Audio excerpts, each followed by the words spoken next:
Cette semaine fut intense pour le Premier ministre de la Transition, Raymond Ndongsima, qui a jonglé avec diverses responsabilités au service de la nation.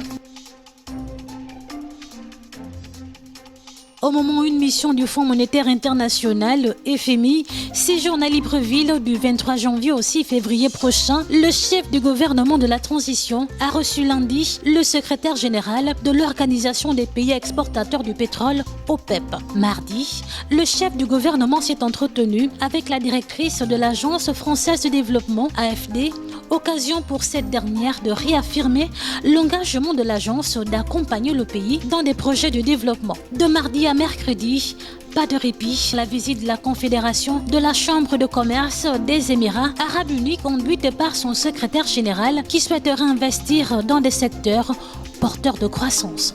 Raymond Ndongsima a présidé la cérémonie circonstancielle de passation de charge entre le secrétaire général du gouvernement sortant et l'entrant.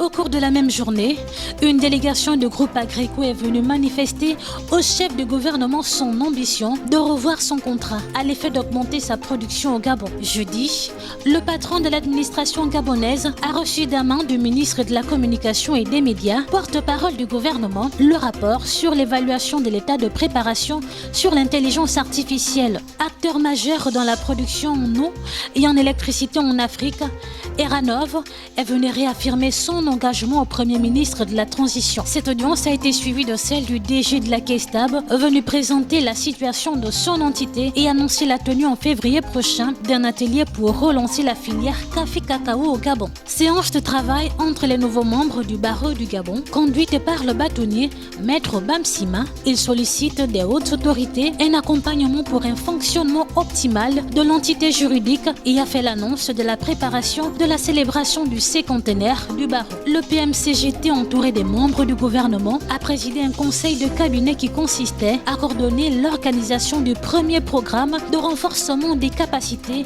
du Bureau international des expositions destiné aux pays d'Afrique francophone, BIE, qui se tient pour la première fois sur le continent africain à Libreville-le-Gabon.